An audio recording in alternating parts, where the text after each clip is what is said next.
In the year 2000, death came to my door. He was a little bit smaller than I might have imagined, but I was more concerned at that point by keeping the cold air from outside from getting into me and my chest, and that cough pouncing on me. I looked at him and I said, "You're early."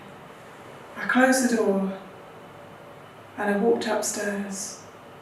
I went to bed and I didn't walk down those stairs again for 3 months. Rewind back to the mid-90s, and I'm a student and I have a very nasty fever. I have an inability to swallow, and I'm in bed and I'm kind of hallucinating. I'm thinking the wardrobe is falling on top of me. My flatmate takes pity on me and he stuffs me into his ancient Mini, and they take me to the student healthcare centre where a doctor examines me and says, that's an odd mix of symptoms. I think it's probably glandular fever. There's not much we can do apart from take some paracetamol and stay warm. I went home and I did recover and I was fine, and I didn't think about it again for many years. Come back to the year 2000, and in the spring of that year, before I met death, I wasn't that well, but actually normal for me was a bit off kilter with other people's. For me, normal was having a bad cough. Normal was being quite tired. Normal was also running a community theatre project with 80 participants, which was what finally brought me to my knees. Literally, on the last night, I was on my knees coughing. I crawled home and went to bed. We made various appointments for me at the GP's surgery. The first one, the doctor examines me and says, yeah, well, you've got a bit of a virus, there's a thing going around, go back to bed. I went back to bed. The cough was so bad now that I was having trouble drawing breath, and my fever was so high, I was walking furniture across the room. I went back to the doctor, and they said, oh, there's a post-viral syndrome that's associated with this. Just be patient, you'll get well. I went home. My next doctor's appointment was cancelled. My husband called an ambulance and I was taken to hospital, where I was given oxygen, and I realised what I'd been missing. I felt great. I was transferred from there to the chest ward, and they were sure that they would get on top of this with some antibiotics and I would be fine. But I wasn't fine. In fact, I was sitting in a room where everybody was coughing various illnesses violently into the air, and I declined, and I caught other things. And it was at this point that someone said, I think we might need to do an HIV test. And my response was, but I'm married. And I had a test years ago and it was negative. And they said, okay, fine. I ended up in ITU and things deteriorated worse. I was on a ventilator and people were coming to say goodbye, which was a bit of a circus.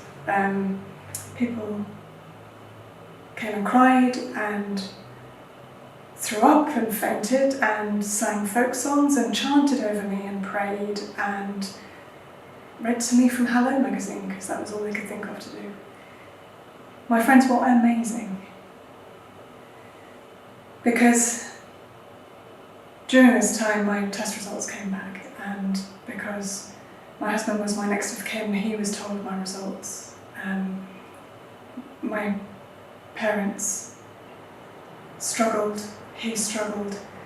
It was a terrible situation for them to be managing with me silent in the middle, not knowing any of this was going on.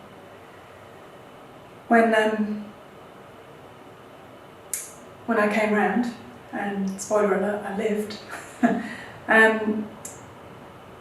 I asked my husband about my HIV test, and he had to tell me I was positive. But this is where the story gets better, because if you're going to be severely ill with an HIV-related illness, Brighton's a great place to do it. I was immediately taken under the wing of the Lawson unit, specialised HIV care, and I had access to the Elton John unit, which was a special ward for people with HIV, and I was cared for beautifully. There were a few bumps on the way. I did end up back in intensive care again, but by New Year, I was in Sussex Beacon, which is a respite care and wellbeing facility for people with HIV, recovering, putting some weight back on. I was only 6 stone, learning how to climb stairs and get strong enough to lift a kettle, and meeting other people with HIV for the first time. Maybe not quite the first time. So, that was 20 years ago. I'm having my 50th birthday this year. I have been living well since diagnosis. I have not had an illness directly caused by HIV in all that time.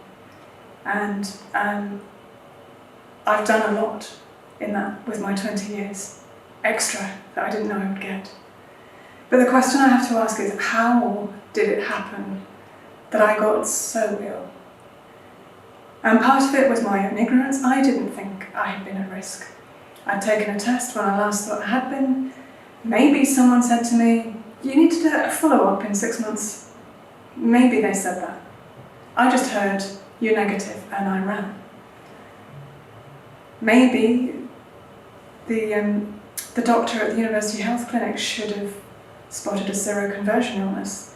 And maybe the GPs at my surgery should have spotted a PCP pneumonia, but it's a dry, unproductive cough. It's hard to diagnose. Maybe they should have noticed the fever. Whatever happened, it would have been easier to have tested me. It would have been cheaper to have tested me, compared to 3 months of residential care through the health service. It would have saved me an awful journey. It would have saved my friends and family the trauma of witnessing it. So, please, don't diagnose the person. Don't assume who is at risk. Diagnose the symptoms and test. Look after yourself. Look after people around you.